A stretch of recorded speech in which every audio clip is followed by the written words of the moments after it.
ബജറ്റുമായി ബന്ധപ്പെട്ട കാര്യങ്ങളിൽ വിശദമായ മറുപടി ബഹുമാനായ ധനമന്ത്രി തന്നെ അവതരിപ്പിക്കും. എനിക്കിവിടെ നേരത്തെ നിയമമന്ത്രി ചെയ്തതുപോലെ ഒരു സഭയെ ആകെ അല്ലെങ്കിൽ നാടിനെ ആകെ തെറ്റിദ്ധരിപ്പിക്കുന്ന രീതിയിലുള്ള ഒരു പ്രസ്താവന നേരത്തെ ബഹുമാനായ പ്രതിപക്ഷ നേതാവിൻ്റെ ഭാഗത്തു നിന്ന് കിഫ്ബിയെ സംബന്ധിച്ചുണ്ടായി. കിഫ്ബിക്കെതിരെ എന്തെല്ലാം പറയാമോ അതെല്ലാം നേരത്തെ പറഞ്ഞുകൊണ്ടിരിക്കുന്ന ഒരാളാണ് അദ്ദേഹം. പക്ഷേ വല്ലാത്ത ഒരു അവതരണമാണ് കഴിഞ്ഞ ദിവസം നമ്മൾ കേട്ടത്. എന്താണ് പറ്റിയത് എന്ന് എല്ലാവരും ഇങ്ങനെ ചോദിക്കുന്നതിൽ തന്നെ ഉണ്ടായി. സർ, ഇവിടെ ഇന്നത്തെ നിലയിലുള്ള കിഫ്ബി എങ്ങനെ ഏത് സാഹചര്യത്തിലാണ് രൂപപ്പെട്ടത് എന്നത് ഹ്രസ്വമായി വിശദീകരിക്കുക നല്ലതാണെന്ന് തോന്നുന്നു. പ്രതിപക്ഷ നേതാവിന് അറിയാത്തതുകൊണ്ടല്ല, എന്നാലും ബഹുമാനപ്പെട്ട പ്രതിപക്ഷ നേതാവ് കൂടി അത് മനസ്സിലാക്കുന്നതിന് സഹായകരമാകുമെന്നാണ് തോന്നുന്നത്. കിഫ്ബി ഇന്നത്തെ നിലയിൽ പരിവർത്തിക്കപ്പെട്ട പശ്ചാത്തലവും ആ സംവിധാനം ചെയ്ത കാര്യങ്ങളും കൃത്യമായി മനസ്സിലാക്കിയിരുന്നെങ്കിൽ അദ്ദേഹം ഈ സഭയിൽ ഉന്നയിച്ച ആക്ഷേപങ്ങളൊന്നും ഉന്നയിക്കാൻ തയ്യാറാകുമായിരുന്നില്ല. ഇനി അഥവാ ഈ കാര്യങ്ങളെല്ലാം മനസ്സിലാക്കിയിട്ട് തന്നെയാണ് ആക്ഷേപം ഉന്നയിച്ചത് എന്നാണെങ്കിൽ അതിനെ രാഷ്ട്രീയ പ്രേരിതം എന്ന് മാത്രമേ പറയാൻ പറ്റൂ. രാഷ്ട്രീയ പ്രേരിതമായി പറയുന്ന കാര്യങ്ങൾക്ക് വസ്തുതകളുമായി ബന്ധമുണ്ടാകണമെന്നില്ലേ? അങ്ങനെ ഒരു പുതിയ രീതി വന്നുകൊണ്ടിരിക്കുന്നുണ്ട്. ആ ബന്ധമില്ലായ്മയാണ് പ്രതിപക്ഷ നേതാവിൻ്റെ വാദങ്ങളുടെ ദൗർബല്യത്തിന് അടിസ്ഥാനം. സർ, 1999 കിഫ്ബി ആക്ട് ഭേദഗതി ചെയ്യാനുണ്ടായ സാഹചര്യം സാമ്പത്തിക മരവിപ്പ്, വികസന മുരടിപ്പ്, അടിസ്ഥാന വികസന മേഖലയിൽ നിശ്ചലത, സാമ്പത്തിക വളർച്ചയിലെ മാന്ദ്യം, ബജറ്റിന് പുറമേയുള്ള വിഭവ സമാഹരണം, ഇതൊക്കെ അസാധ്യമായ നില. ഈ രംഗങ്ങളിലൊന്നും കിഫ്ബിക്കൊന്നും ചെയ്യാനില്ലാത്ത അവസ്ഥയായിരുന്നു. കിഫ്ബി എന്ന് ആരും വലിയ തോതിൽ കേട്ടിട്ടില്ലാത്ത സ്ഥിതിയായിരുന്നു. അതായിരുന്നു 2016 വരെയുള്ള സ്ഥിതി.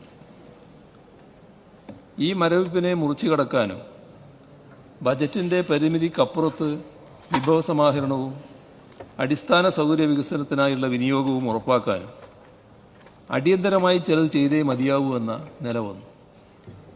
ആ യാഥാർത്ഥ്യം മനസ്സിലാക്കി ഭാവനാപൂർണവും പ്രായോഗികവുമായി LDF സർക്കാർ നടത്തിയ ഇടപെടലായിരുന്നു 1999 കേരള അടിസ്ഥാന സൗകര്യ നിക്ഷേപ നിധി നിയമം ഭേദഗതി ചെയ്യൽ. സർ, അങ്ങനെയാണ് കിഫ്ബി വഴിയുള്ള അടിസ്ഥാന സൗകര്യ വികസന പദ്ധതികൾ പ്രഖ്യാപിച്ചത്. എല്ലാവർക്കും അറിയാവുന്നതാണ്. 5 വർഷം കൊണ്ട് 50,000 കോടി രൂപയുടെ വികസന പ്രവർത്തനങ്ങളാണ് അതുവഴി ഉദ്ദേശിച്ചത്. അത് പ്രതീക്ഷകളെയും ലക്ഷ്യങ്ങളെയും കടന്ന് ഈ കഴിഞ്ഞ 8.5 വർഷം കൊണ്ട് 87,521 കോടി 36 ലക്ഷം രൂപയുടെ 1,147 പദ്ധതികളുടെ വിജയകരമായ നിർവഹണത്തിലേക്ക് ഉയർന്നിരിക്കുകയാണ്.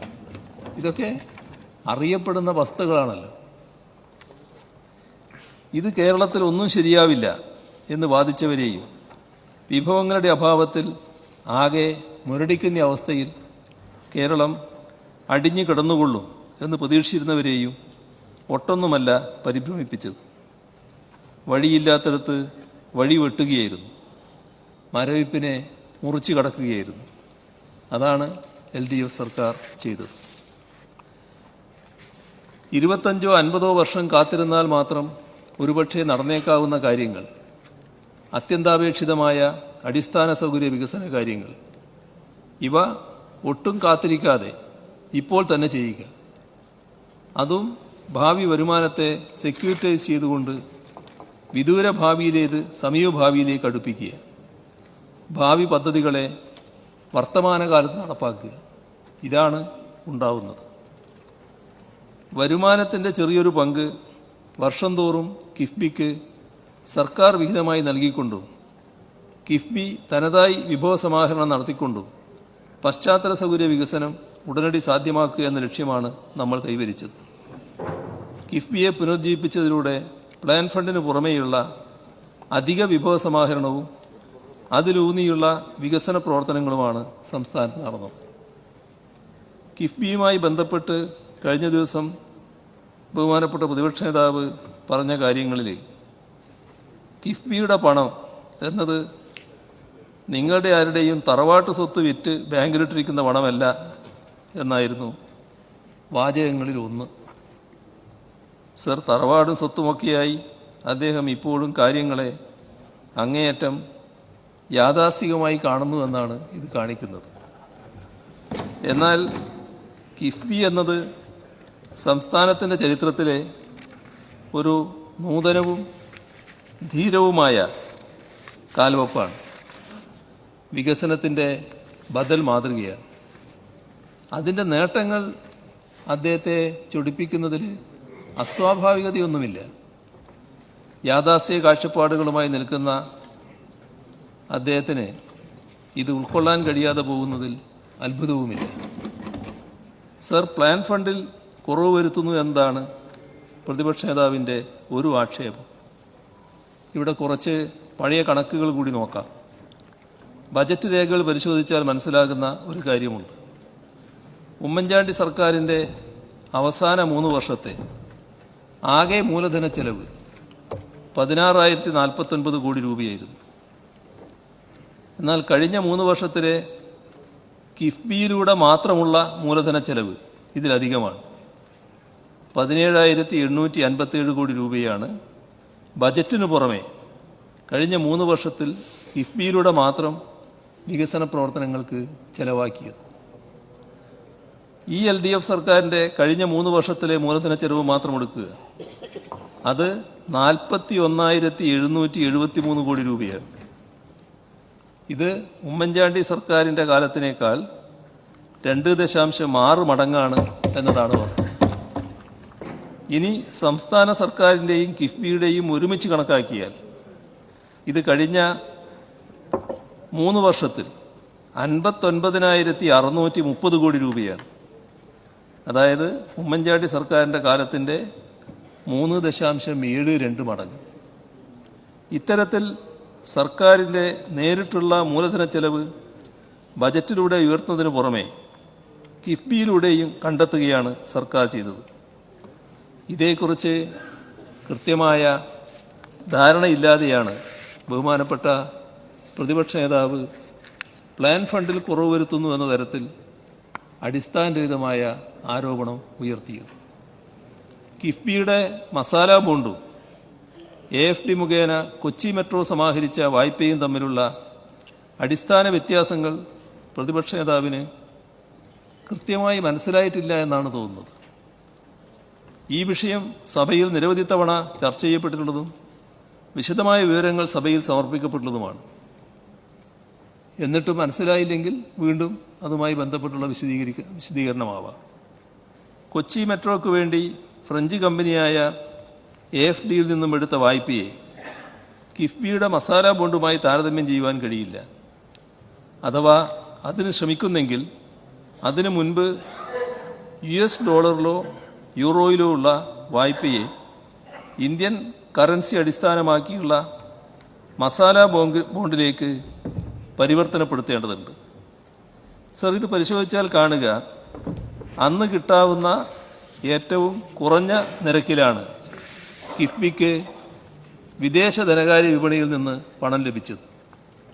കിഫ്ബിയുടെ ബോണ്ടിന് ഫോറിൻ എക്സ്ചേഞ്ച് റിസ്ക് ഒന്നും തന്നെയില്ല. എന്നാൽ കൊച്ചി മെട്രോയുടെ AFD വായ്പയിൽ ഈ ഫോറിൻ എക്സ്ചേഞ്ച് റിസ്ക് ഉണ്ട്.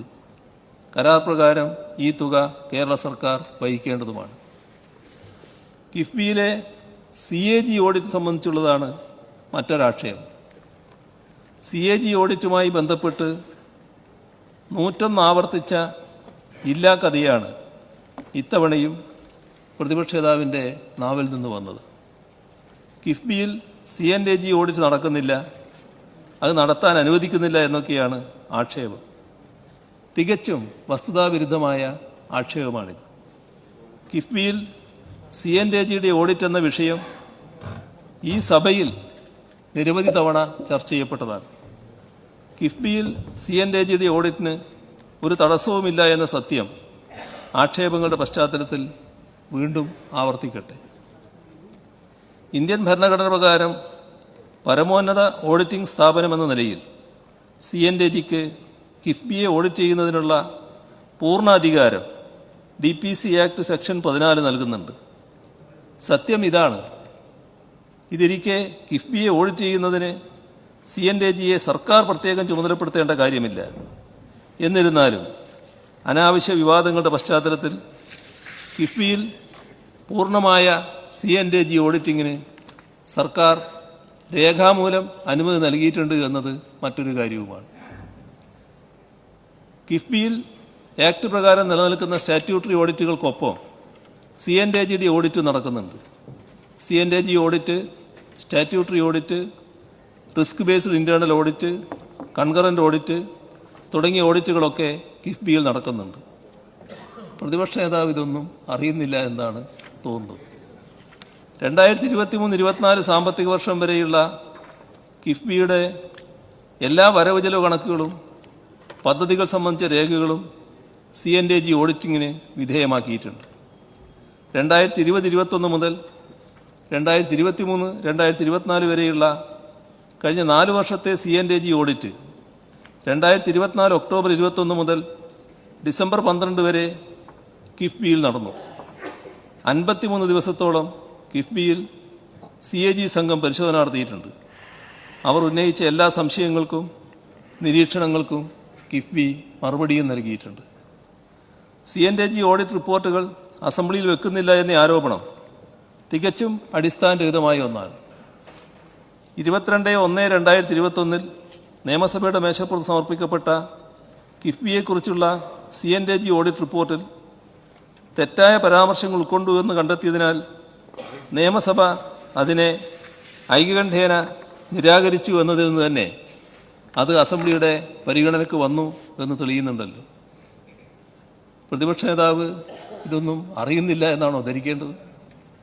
ഇതിനു പുറമെ കിഫ്ബിയുടെ സാമ്പത്തിക വിശ്വാസ്യത സംബന്ധിച്ച ഫിഡിലിറ്റി സർട്ടിഫിക്കറ്റുകളെല്ലാം എല്ലാ സംസ്ഥാന ബജറ്റ് രേഖയോടൊപ്പവും നിയമസഭയ്ക്ക് സമർപ്പിക്കുന്നുമുണ്ട്.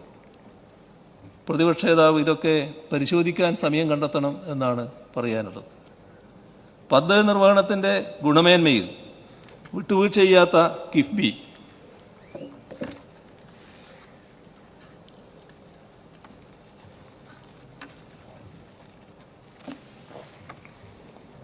ഒരു പദ്ധതിയുടെ അംഗീകാരത്തിന് മുൻപും അതിനുശേഷവും പദ്ധതിയുടെ നിർവഹണ സമയത്തും അതിന്റെ ഗുണനിലവാരം ഉറപ്പുവരുന്നതിൽ ശ്രദ്ധ ചെലുത്തുന്നുണ്ട്. പദ്ധതിയുടെ DPR, സാങ്കേതിക അവലോകനം, ഡിസൈൻ, എസ്റ്റിമേറ്റുകളുടെ പരിശോധന, പദ്ധതി അവലോകന സമയത്തെ സ്ഥലപരിശോധന, പദ്ധതി നിർവഹണ സമയത്തെ സാങ്കേതിക ഗുണനിലവാര പരിശോധന തുടങ്ങിയവയുടെ കാര്യത്തിൽ കിഫ്ബി കൃത്യത പാലിച്ചു പോരുന്നുമുണ്ട്. കിഫ്ബിക്ക് അതിൻ്റെ കാര്യക്ഷമമായ പ്രവർത്തനം ആരംഭിച്ച ശേഷം നിരവധി പ്രതിസന്ധികൾ നേരിടേണ്ടി വന്നിട്ടുണ്ട്. 2018 അതിനുശേഷവും ഉണ്ടായിട്ടുള്ള പ്രളയം, ലോകത്തെ മുഴുവൻ നിശ്ചലമാക്കിയ 2020 കോവിഡ് മഹാമാരി, ഇതെല്ലാം കാരണം എല്ലാ മേഖലകളും സ്തംഭിപ്പിക്കപ്പെട്ടത് കിഫ്ബി പദ്ധതികൾ സമയബന്ധിതമായി പ്രാവർത്തികമാക്കുന്നതിന് ഒരു പരിധിവരെ വിഘാതം സൃഷ്ടിച്ചിട്ടുണ്ട്. 2018 ഓഗസ്റ്റിന് മുൻപ് അംഗീകാരം നൽകിയതും നടപ്പിലാക്കിക്കൊണ്ടിരുന്നതുമായ ചില പദ്ധതികൾ 2018 അതിനുശേഷവുമുണ്ടായ പ്രളയം മൂലം തടസ്സപ്പെട്ടു. പ്രളയത്തിന് ശേഷം പല പദ്ധതികളുടെയും സ്കോപ്പ്, ഡിസൈൻ എന്നിവയിൽ പൂർണ്ണമായോ ഭാഗികമായോ മാറ്റം വരികയും അതുമൂലം എസ്റ്റിമേറ്റ് ഉയർന്ന തോതിൽ പരിഷ്കരിക്കേണ്ടി വരികയും ചെയ്തു. ഇവ പിന്നീട് കിഫ്ബിയുടെ പുനരവലോകനത്തിനും പരിഷ്കരിച്ച ധനാനുമതിക്കുമായി സമർപ്പിക്കുകയായിരുന്നു. അവയിൽ ചില പദ്ധതികളുടെയെങ്കിലും മുൻപ് നിശ്ചയിച്ചിരുന്ന സ്ഥലം പ്രളയം ബാധിച്ചത് കാരണം മാറ്റേണ്ടി വന്നിട്ടുണ്ട്. അവയ്ക്ക് പുതുക്കിയ ഭരണാനുമതി ലഭ്യമാക്കി DPR പരിഷ്കരിച്ച് തുടക്കം മുതലുള്ള അവലോകന പ്രക്രിയകൾ വീണ്ടും നടത്തി അംഗീകാരം നൽകേണ്ടി വന്നിട്ടുമുണ്ട്. ആ കാലയളവിൽ നിർവഹണ ഏജൻസികൾ തയ്യാറാക്കിയിരുന്നതും എന്നാൽ കിഫ്ബിയിൽ സമർപ്പിക്കപ്പെടാതിരുന്നതുമായ പല പദ്ധതി റിപ്പോർട്ടുകളും ഇത്തരത്തിൽ പരിഷ്കരിക്കേണ്ടി വന്നിട്ടുമുണ്ട്. 2020 കോവിഡ് മഹാമാരിയും അതിനോടനുബന്ധിച്ച ലോക്ക്ഡൌണുകളും കിഫ്ബി പദ്ധതികളുടെ നിർവഹണത്തെ സ്തംഭിപ്പിച്ചിരുന്നു. കോവിഡ് മൂലം നിർമ്മാണ വസ്തുക്കളുടെയും മാനവ വിഭവശേഷിയുടെയും ക്ഷാമമുണ്ടായി. അത് നിർമ്മാണ മേഖലയിൽ സ്തംഭനമുണ്ടാക്കുകയും പദ്ധതി നിർവഹണത്തിന് കാലതാമസം ഉണ്ടാക്കുകയും ചെയ്തു. ഇത് പദ്ധതി പൂർത്തിയാക്കുന്നതിന് ആവശ്യമായ തുകയിൽ വൻ വർധനവ് വരുത്തി. കോവിഡ് ഘട്ടത്തിലുണ്ടായ പദ്ധതികളുടെ മെല്ലേപ്പോക്ക് ഒന്ന് നേരെയാകുവാൻ പിന്നെയും മാസങ്ങളെടുത്തു. സർ, പദ്ധതികൾ ടെൻഡർ ചെയ്യുമ്പോൾ സാങ്കേതികതയിലും അനുഭവസമ്പത്തിലും വേണ്ടത്ര അവഗാഹമുള്ള കരാറുകാരുടെ ലഭ്യതക്കുറവ് കാലതാമസത്തിൻ്റെ പ്രധാന കാരണങ്ങളിലൊന്നാണ്. കിഫ്ബി നിഷ്കർഷിക്കുന്ന ഗുണമേന്മയും സമയക്രമവും പാലിച്ച് പദ്ധതി നടപ്പിലാക്കാൻ നിർവഹണ ഏജൻസികൾക്കും കരാറുകാർക്കും വേണ്ട പോലെ സാധിക്കാതെ വരുന്നുമുണ്ട്. അത്തരം സാഹചര്യങ്ങളിൽ തുടർ പ്രവൃത്തികൾ പൂർത്തീകരിക്കുന്നതിന് കൂടുതൽ കാലതാമസം നേരിടുന്നുമുണ്ട്. പൊതുമരാമത്ത് വകുപ്പിനെയും കിഫ്ബിയെയും താരതമ്യപ്പെടുത്തിക്കൊണ്ട് പ്രതിപക്ഷ നേതാവ് കിഫ്ബി പദ്ധതികൾക്ക് വേഗം കുറവാണ് എന്ന് പരാമർശിക്കുകയുണ്ടായി. വർദ്ധിച്ചു വരുന്ന വാഹന സാന്ദ്രത കണക്കിലെടുത്ത് റോഡുകൾ നിലവിലുള്ള വീതിയിൽ അഭിവൃദ്ധിപ്പെടുത്തുന്നതിന് പകരം അധികമായി ഭൂമി ഏറ്റെടുത്ത് വീതി കൂട്ടിയും വളവുകൾ നിവർത്തിയും ഡിസൈൻ റോഡുകളായാണ് ഭൂരിഭാഗം കിഫ്ബി റോഡുകളും നിർമ്മിക്കുന്നത്. ഭൂമി ഏറ്റെടുക്കൽ ഉൾപ്പെടുന്നതുകൊണ്ട് നിയമപ്രകാരമുള്ള നടപടിക്രമങ്ങൾ പാലിക്കുമ്പോഴുണ്ടാകുന്ന സ്വാഭാവികമായ കാലതാമസം പ്രവൃത്തികളുടെ പൂർത്തീകരണത്തിൽ പ്രകടമാണ്.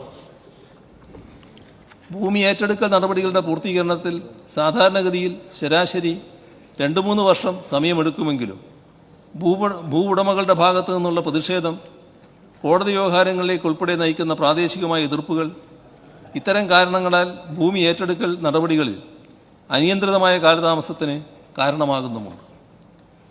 വനം വകുപ്പിന്റെ അനുമതി, പാരിസ്ഥിതിക അനുമതി, തീരദേശ പരിപാലന അതോറിറ്റിയുടെ അനുമതി, വെറ്റ്ലാൻഡ് ക്ലിയറൻസ്, നാവിഗേഷൻ ക്ലിയറൻസ് മുതലായവ ലഭ്യമാക്കുന്നതിലുള്ള സ്വാഭാവികമായ കാലതാമസം പ്രവർത്തികൾ സമയബന്ധിതമായി ആരംഭിക്കുന്നതിനെ ബാധിക്കുന്നുമുണ്ട്. ഈ അനുമതികളുടെ ഭാഗമായി ചില പദ്ധതികളിൽ ഡിസൈൻ മാറ്റങ്ങൾ അനിവാര്യമായി വരുന്നു. ഇതുമൂലം എസ്റ്റിമേറ്റ് ഡ്രോയിംഗ് പുതുക്കേണ്ടി വരുന്നതും പ്രവർത്തികൾ ആരംഭിക്കുന്നതിലുള്ള കാലതാമസത്തിന് കാരണമാകാറുണ്ട്. മലയോര ഹൈവേക്ക് ആവശ്യമായ വനം വകുപ്പിന്റെ അനുമതി, തീരദേശ ഹൈവേക്ക് വേണ്ട തീരദേശ പരിപാലന അതോറിറ്റിയുടെ അനുമതി തുടങ്ങിയവ ഇതിന് ഉദാഹരണങ്ങളുമാണ്. റോഡുകൾ വീതി കൂട്ടി നിർമ്മിക്കേണ്ടതിനാലും ഭാവിയിൽ പൈപ്പ് ലൈനുകൾക്കുണ്ടാകുന്ന കേടുപാടുകൾ മൂലം പ്രവൃത്തി നിർവഹിച്ച റോഡുകൾ വെട്ടിപ്പൊളിക്കേണ്ട സാഹചര്യം ഒഴിവാക്കേണ്ടതിനാലും നിലവിലുള്ള KSEB, water authority, Jalanidhi, BSNL മുതലായ യൂട്ടിലിറ്റികൾ ഏറ്റെടുക്കുന്ന ഭൂമിയുടെ അതിരിലേക്ക് മാറ്റിസ്ഥാപിച്ചതിന് ശേഷമാണ് ഭൂരിഭാഗം കിഫ്ബി പ്രവൃത്തികളും ആരംഭിക്കുന്നത്. ഇതുവഴി കാലഹരണപ്പെട്ട യൂട്ടിലിറ്റി ലൈനുകൾക്ക് പകരം സാങ്കേതിക മികവോടുകൂടിയതും കാര്യക്ഷമതയേറിയതുമായ യൂട്ടിലിറ്റി ലൈനുകൾ പുനഃസ്ഥാപിക്കപ്പെടുമെങ്കിലും ഇത്തരം പ്രവൃത്തികളിൽ ഉണ്ടാകുന്ന കാലതാമസം നിർമ്മാണ പ്രക്രിയയുടെ സമയക്രമത്തെ ബാധിക്കുന്നുണ്ട്. ഇത്തരത്തിൽ ഗുണമേന്മയുടെ സുസ്ഥിരമായ വികസന പദ്ധതികൾ ആവിഷ്കരിച്ച് നടപ്പിലാക്കുമ്പോൾ നേരിടേണ്ടി വരുന്ന സ്വാഭാവികമായ സമയദൈർഘ്യത്തെയാണ് കാലതാമസമെന്നും പദ്ധതികളുടെ ഇഴഞ്ഞുപോക്കെന്നും ഇവിടെ വിമർശിച്ചത്. റെയിൽവേ മേൽപ്പാലങ്ങളുടെ കാര്യം. റെയിൽവേയുടെ ഭാഗത്തു നിന്നും GAD, ജനറൽ അറേഞ്ച്മെന്റ് ഡ്രോയിങ്സ് അംഗീകാരം ലഭിക്കുവാനുണ്ടാകുന്ന കാലതാമസമാണ് പ്രധാനമായും റെയിൽ ഓവർബ്രിഡ്ജ് പദ്ധതികൾ തുടങ്ങുന്നതിന് തടസ്സമാകുന്നത്. GADക്ക് റെയിൽവേയുടെ അംഗീകാരം ലഭിച്ചാൽ മാത്രമേ പദ്ധതിയുടെ ഭൂമി ഏറ്റെടുക്കൽ നടപടികൾ ആരംഭിക്കാൻ കഴിയുകയുള്ളൂ. മേൽപ്പാലത്തിന്റെ റെയിൽവേ ലൈൻ കടന്നുപോകുന്ന ഭാഗത്തുള്ള സ്പാനുകളുടെ നിർമ്മാണം റെയിൽവേ നേരിട്ടോ അനുബന്ധ സ്ഥാപനങ്ങളുടെ മേൽനോട്ടത്തിലോ ആയതിനാൽ ഇത്തരം പ്രവൃത്തികളിൽ റെയിൽവേയുടെ ഭാഗത്തു നിന്നും കാലതാമസം ഉണ്ടാകുന്നുണ്ട്. ഇതും പദ്ധതികളുടെ മൊത്തം പുരോഗതിയെ ബാധിക്കുന്നുണ്ട്.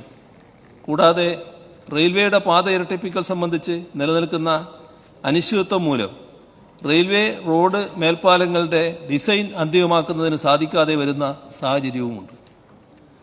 സർ, ജലവിഭവ വകുപ്പിന്റെ കീഴിൽ വരുന്ന ജലശുദ്ധീകരണ പ്ലാന്റുകൾ നിർമ്മിക്കാൻ കഴിയുന്ന വൈദഗ്ധ്യം നേടിയ കരാറുകാർ വളരെ കുറവാണ്. അതുകൊണ്ട് തന്നെ ടെൻഡർ നടപടികളിൽ ഉയർന്ന നിരക്കുകൾ കരാറുകാർ ആവശ്യപ്പെടുന്നു. ഇത് ഉയർന്ന ടെൻഡർ തുക അംഗീകരിക്കുന്നതിനുള്ള സർക്കാർ അനുമതി അനിവാര്യമാക്കുന്നു. ഇതും പദ്ധതികൾ പൂർത്തീകരിക്കുന്നതിന് കൂടുതൽ സമയം ആവശ്യമായി വരുന്ന സാഹചര്യം സൃഷ്ടിക്കുന്നു. സർ, കിഫ്ബി വഴി സംസ്ഥാന സർക്കാർ കഴിഞ്ഞ 8.5 വർഷമായി കേരളത്തിൽ കൊണ്ടുവന്നത് സമാനതകളില്ലാത്ത വികസനമാണ്. ചെല്ലാനത്ത ജനങ്ങൾ വർഷങ്ങളായി അനുഭവിച്ചു വരുന്ന ദുരിതത്തിന് അറുതി കുറിക്കാൻ കഴിഞ്ഞത് കിഫ്ബി പദ്ധതിയിലൂടെയാണ്. 336 കോടി രൂപ വിനിയോഗിച്ച് ചെല്ലാനം തീരസംരക്ഷണത്തിന്റെ ഭാഗമായി കിഫ്ബി നടപ്പിലാക്കിയ കടൽഭിത്തി പുനർനിർമ്മാണവും പുലിമുട്ട് നിർമ്മാണവും തീരശോഷണത്താൽ ദുരിതമനുഭവിക്കുന്നവർക്ക് വളരെ ആശ്വാസകരമായി എന്നത് എല്ലാവർക്കും അറിയാവുന്നതല്ലേ. കേന്ദ്ര സർക്കാർ കൈയൊഴിഞ്ഞതിനെ തുടർന്ന് അടച്ചുപൂട്ടലിന്റെ വക്കിലെത്തിയ ഹിന്ദുസ്ഥാൻ ന്യൂസ് പ്രിന്റ് ലിമിറ്റഡിനെ കേരള പേപ്പർ പ്രോഡക്ട്സ് ലിമിറ്റഡ് എന്ന പേരിൽ പുനരുജ്ജീവിപ്പിക്കുവാൻ വേണ്ട സ്ഥലമെടുപ്പിന് 200 കോടി 60 ലക്ഷം രൂപയാണ് കിഫ്ബി നൽകിയത്. അസ്തമിച്ചെന്ന് കരുതിയ ഒരു വ്യവസായ സ്ഥാപനത്തെ വലിയ സ്വപ്നങ്ങളോടെ കുതിച്ചുയർത്താൻ ഇത് സഹായിച്ചു. സർ, കോവിഡ് പോലെയുള്ള മഹാമാരികളും മറ്റ് പകർച്ചവ്യാധികളും നേരിടുന്നതിന് ആരോഗ്യമേഖലയെ കൂടുതൽ സജ്ജമാക്കുന്നതിന്റെ ഭാഗമായി സംസ്ഥാനത്തിന്റെ 140 നിയമസഭാ മണ്ഡലങ്ങളിലെ എല്ലാ ആരോഗ്യ കേന്ദ്രങ്ങളിലും 10 കിടക്കകളുള്ള ഐസൊലേഷൻ വാർഡുകൾ സ്ഥാപിക്കാൻ നിശ്ചയിച്ചു. ഇതിനോടകം 90 ഐസൊലേഷൻ വാർഡുകൾക്ക് കിഫ്ബി അംഗീകാരം നൽകി. അതിൽ 50 എണ്ണം പൂർത്തീകരിക്കാനുമായി. 236 കോടി 30 ലക്ഷം രൂപയുടെ ധനാനുമതിയാണ് ഐസൊലേഷൻ വാർഡ് പദ്ധതിക്കായി കിഫ്ബി നൽകിയിട്ടുള്ളത്. സംസ്ഥാനത്തിന്റെ IT മേഖലയിലും കിഫ്ബി ധനസഹായം നൽകുന്നുണ്ട്. 1652 കോടി രൂപയാണ് ഈ മേഖലയിൽ കിഫ്ബി നൽകിയിട്ടുള്ള ഫണ്ട്. ടെക്നോസിറ്റിയിലെ 2 ലക്ഷം സ്ക്വയർ ഫീറ്റ് കെട്ടിടം പൂർത്തീകരിച്ചു. പുത്തൻ സംരംഭകർക്കും സ്റ്റാർട്ടപ്പുകൾക്കും പ്രയോജനകരമാകുന്ന കൊച്ചി ഇന്നവേഷൻ സോൺ കെട്ടിടം പൂർത്തീകരണത്തിന്റെ അന്തിമഘട്ടത്തിലുമാണ്. ഇന്റർനെറ്റ് ലഭ്യത ഇന്നൊരു ആഡംബരമല്ല, മറിച്ച് ഈ കാലഘട്ടത്തിന്റെ ഒരു ആവശ്യകതയാണ്. അതുകൊണ്ടാണ് ഇന്റർനെറ്റ് ആക്സസിനെ പൗരാവകാശമായി കേരളം പ്രഖ്യാപിച്ചത്. Kerala fibre optic network KFON വഴി സംസ്ഥാനത്തെ എല്ലാ വീടുകളിലും ഓഫീസുകളിലും അതിവേഗ ഇന്റർനെറ്റ് ലഭ്യമാണെന്ന് ഉറപ്പുവരുത്തി ഡിജിറ്റൽ കണക്ടിവിറ്റിയെക്കുറിച്ചുള്ള സങ്കല്പത്തെ തന്നെ കേരളം തിരുത്തി എഴുതുകയാണ്. സർ, വെറും 10 മാസത്തിനുള്ളിൽ 70,000-ഓളം കണക്ഷനുകൾ സ്ഥാപിച്ചുകൊണ്ട് KFON വിജയകരമായി മുന്നേറുന്നു. KFON കണക്ടിവിറ്റി 23,000-ലധികം സർക്കാർ ഓഫീസുകളിൽ ലഭ്യമാക്കുകയും അത് സുപ്രധാന പൊതുസേവനങ്ങൾ ഓരോ പൗരനും ഒരു ക്ലിക്ക് മാത്രം അകലെയാണെന്ന് ഉറപ്പാക്കുകയും ചെയ്യുന്നു. കോട്ടൂർ, അട്ടപ്പാടി പോലെയുള്ള വിദൂര ആദിവാസി മേഖലകളിൽ ഡിജിറ്റൽ വിഭജനം നിലനിന്നിരുന്ന വൈഫൈ ആക്സസ് പോയിന്റുകളും ഫൈബർ ഓപ്റ്റിക് കേബിളുകളും ഇൻസ്റ്റാൾ ചെയ്തതും മുൻപ് ലഭ്യമല്ലാത്ത ഓൺലൈൻ വിദ്യാഭ്യാസം, സർക്കാർ സേവനങ്ങൾ, ആരോഗ്യ സംരക്ഷണം, സാമ്പത്തിക അവസരങ്ങൾ എന്നിവ പാർശ്വവൽക്കൃത സമൂഹങ്ങൾക്ക് ലഭ്യമാക്കിയും ഈ വിഭജനത്തെ നാം മറികടക്കുകയാണ്. സർ, സംസ്ഥാനത്തെ പൊതുവിദ്യാലയങ്ങളിൽ Kerala infrastructure and technology for എഡ്യൂക്കേഷന്റെ കൈറ്റ് നേതൃത്വത്തിൽ കിഫ്ബി ഫണ്ട് പ്രയോജനപ്പെടുത്തിക്കൊണ്ട് നടപ്പിലാക്കിയ ഹൈടെക് ക്ലാസ് മുറി, ഹൈടെക് ലാബ് പദ്ധതികളിലൂടെ പൊതുവിദ്യാഭ്യാസ രംഗത്ത് കേരളം രാജ്യത്തെ ആദ്യ സമ്പൂർണ്ണ ഡിജിറ്റൽ സംസ്ഥാനം എന്ന നേട്ടം 2020 ഒക്ടോബറിൽ കൈവരിച്ചു. 1 മുതൽ 12 വരെയുള്ള ക്ലാസുകളുള്ള 16,027 സ്കൂളുകളിൽ 3,74,274 ഡിജിറ്റൽ ഉപകരണങ്ങൾ വിതരണം ചെയ്തു. 4,752 സെക്കൻഡറി, ഹയർ സെക്കൻഡറി സ്കൂളുകളിലെ 45,000 ക്ലാസ് മുറികൾ ഹൈടെക് ആക്കി. 11,275 സ്കൂളുകളിൽ ഹൈടെക് ലാബ് പദ്ധതി നടപ്പാക്കി. സ്കൂൾ കെട്ടിടങ്ങളുടെ അടിസ്ഥാന സൗകര്യ വികസനവും ക്ലാസ് റൂമുകളുടെയും ലാബുകളുടെയും ഡിജിറ്റലൈസേഷനും ഒക്കെ തന്നെയും രാജ്യത്തെ മറ്റൊരു സംസ്ഥാനത്തിനും അവകാശപ്പെടാനാവാത്ത വിധം മെച്ചപ്പെടുത്താൻ നമുക്കായി. ഇത് 2025-26 കേന്ദ്ര ബജറ്റിൽ പുതിയൊരു പദ്ധതിയായി അവതരിപ്പിക്കുന്നതേ ഉള്ളൂ എന്നത് സംസ്ഥാനത്തിന്റെ ദീർഘവീക്ഷണത്തെ അടയാളപ്പെടുത്തുന്നതുമാണ്. SC/ST വിഭാഗത്തിന് കിഫ്ബി പണം അനുവദിക്കുന്നില്ല എന്ന ആരോപണം അടിസ്ഥാനരഹിതമാണ്. കിഫ്ബി പദ്ധതികൾ കേരളത്തിലെ എല്ലാ ജനവിഭാഗത്തിൻ്റെയും ക്ഷേമം മുൻനിർത്തിയുള്ളതാണ്. SC/ST വകുപ്പിൻ്റെ കീഴിൽ കിഫ്ബി 152 കോടി 23 ലക്ഷം രൂപയുടെ അടിസ്ഥാന സൗകര്യ വികസന പദ്ധതികൾക്ക് അനുമതി നൽകി. അതിൽ 80 കോടി രൂപ ഇതുവരെ ചെലവഴിച്ചു. 55% പ്രവൃത്തികൾ പൂർത്തീകരിച്ചു. ഇത് അടിസ്ഥാന സൗകര്യ വികസനത്തിന് മാത്രം അനുവദിച്ചിട്ടുള്ളതാണ്. ഇതിനു പുറമെയാണ് സംസ്ഥാന സർക്കാർ പ്ലാൻ ഫണ്ടിൽ തുക വകയിരുത്തുന്നത്. അതിനാൽ കിഫ്ബി ഫണ്ടും പ്ലാൻ ഫണ്ടും തമ്മിൽ താരതമ്യം ചെയ്തുകൊണ്ട് പ്രതിപക്ഷം ഉന്നയിക്കുന്ന ആരോപണങ്ങൾ വസ്തുതാവിരുദ്ധമാണ്. സർ, പിൻവാതിൽ നിയമനം എന്താണ് മറ്റൊരാരോപണം. കിഫ്ബിയിൽ സർവീസിൽ നിന്നും വിരമിച്ച 14 ജീവനക്കാർ ജോലി ചെയ്യുന്നുണ്ട്. കിഫ്ബിയിൽ ആകെ 180 ജീവനക്കാരാണ് ജോലി ചെയ്യുന്നത്. അതായത് 7% വിരമിച്ച ജീവനക്കാർ മാത്രമാണ് കിഫ്ബിയിൽ ജോലി ചെയ്യുന്നത്. കിൻഫ്ര അമ്പലമുകളിൽ സ്ഥാപിക്കുന്ന നിർദ്ദിഷ്ട പെട്രോ കെമിക്കൽ പാർക്കിന്റെ സ്ഥലമേറ്റെടുപ്പിനായി കിഫ്ബി 977 കോടി 46 ലക്ഷം രൂപ നൽകിയിട്ടുണ്ട്. അതിൽ നിന്ന് റവന്യൂ ആയി ഇതിനോടകം 540 കോടി 22 ലക്ഷം രൂപ കിഫ്ബിക്ക് തിരികെ ലഭിച്ചിട്ടുമുണ്ട്. 2016 കിഫ്ബി ഭേദഗതി പ്രകാരം പെട്രോളിയം ഇന്ധനങ്ങൾക്ക് മേലുള്ള 1% സെസ്സും 10% വീതം വാർഷിക വർധന വരുത്തി 5-ാം വർഷം മുതൽ ഏർപ്പെടുത്തുന്ന 50% മോട്ടോർ വാഹന നികുതിയുമാണ് കിഫ്ബിയുടെ വരുമാന സ്രോതസ്.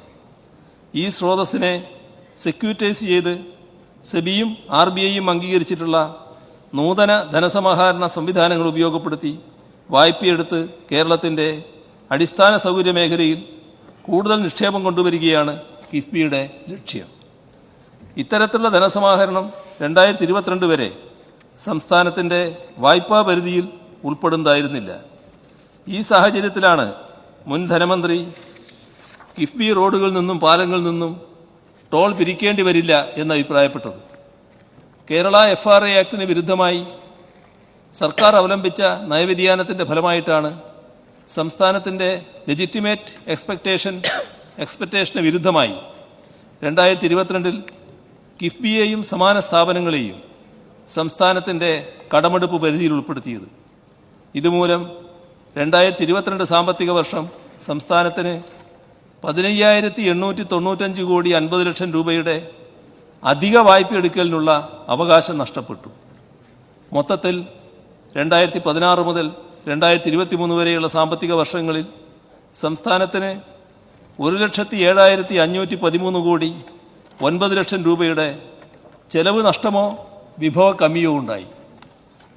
സർ, തുടർന്ന് കിഫ്ബി വായ്പ സംസ്ഥാനത്തിൻ്റെ കടമെടുപ്പ് പരിധിയിൽ നിന്നും ഒഴിവാക്കണമെന്ന ആവശ്യം ഉന്നയിച്ച് പ്രധാനമന്ത്രിക്കും കേന്ദ്ര ധനകാര്യമന്ത്രിക്കും മുഖ്യമന്ത്രി എന്ന നിലയിൽ കത്തുകൾ അയച്ചിരുന്നു.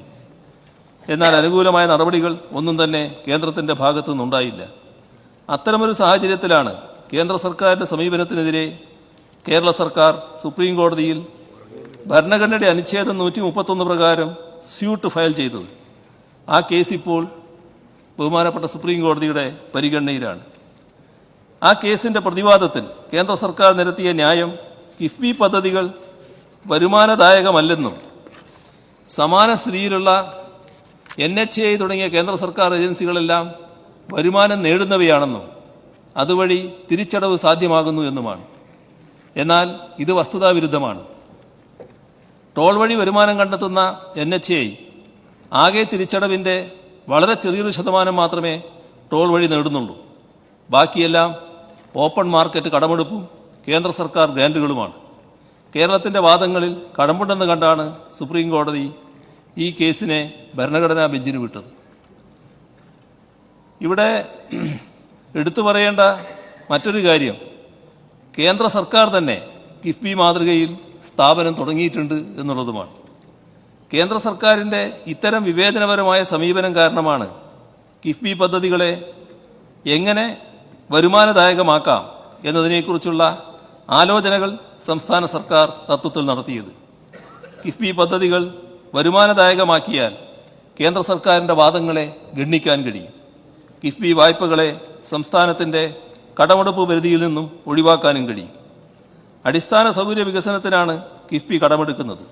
സംസ്ഥാന സർക്കാർ വാഹന നികുതിയുടെ 50%-വും പെട്രോളിയം സെസ്സും കിഫ്ബിക്ക് ഗ്രാന്റായി നൽകുന്നു എന്നത് യാഥാർത്ഥ്യമാണ്. എന്നാൽ അതുകൂടാതെ കിഫ്ബി സ്വന്തം നിലയിലെടുക്കുന്ന ലോണുകൾ കിഫ്ബിയുടെ മാത്രം ബാധ്യതയാണ്. കിഫ്ബിക്ക് ഗ്രാന്റ് ഇനത്തിൽ ഇതുവരെ നൽകിയ 20,000 കോടിക്ക് പുറമെ ചെലവഴിച്ച 13,100 കോടി രൂപ പൂർണ്ണമായും കിഫ്ബി കണ്ടെത്തിയതാണ്. അത് കിഫ്ബിയുടെ മാത്രം ബാധ്യതയാണെന്ന് ആരോപണം ഉന്നയിക്കുന്നവർ ഓർക്കേണ്ടതുമുണ്ട്. യൂസർ ഫീ ഈടാക്കുന്ന സാഹചര്യത്തിൽ ആ യൂസർ ഫീയിൽ നിന്നും ലഭിക്കുന്ന വരുമാനം കൊണ്ട് തന്നെ കിഫ്ബിയുടെ ലോണുകൾ തിരിച്ചടക്കുന്നതിനുള്ള സാധ്യത തെളിയും. അതുവഴി സർക്കാരിൽ നിന്നുള്ള ഗ്രാന്റ് കാലക്രമേണ ഘട്ടം ഘട്ടമായി ഒഴിവാക്കാനുമാവും. കിഫ്ബി കൃത്യമായും സത്യസന്ധമായും വായ്പകൾ തിരിച്ചടക്കുന്നത് കൊണ്ട് തന്നെയാണ് കിഫ്ബിക്ക് മികച്ച ക്രെഡിറ്റ് റേറ്റിംഗ് നിലനിർത്താൻ സാധിക്കുന്നതും ധനകാര്യ സ്ഥാപനങ്ങൾ കിഫ്ബിക്ക് വായ്പകൾ നൽകാൻ സന്നദ്ധമായി വരുന്നത്. സർ, കിഫ്ബി എന്നത് ഏറ്റവും ഉന്നത നിലവാരം പുലർത്തുന്ന ഒരു സാമ്പത്തിക സ്ഥാപനമായി പ്രവർത്തിച്ചുകൊണ്ടിരിക്കുകയാണ്. അർദ്ധസത്യങ്ങളും അടിസ്ഥാനരഹിതമായ ആരോപണങ്ങളും കൊണ്ട് എത്രയൊക്കെ തമസ്കരിക്കാൻ ശ്രമിച്ചാലും കിഫ്ബി അതിൻ്റെ ദൗത്യം വിജയകരമായി പൂർത്തീകരിക്കുക തന്നെ ചെയ്യും.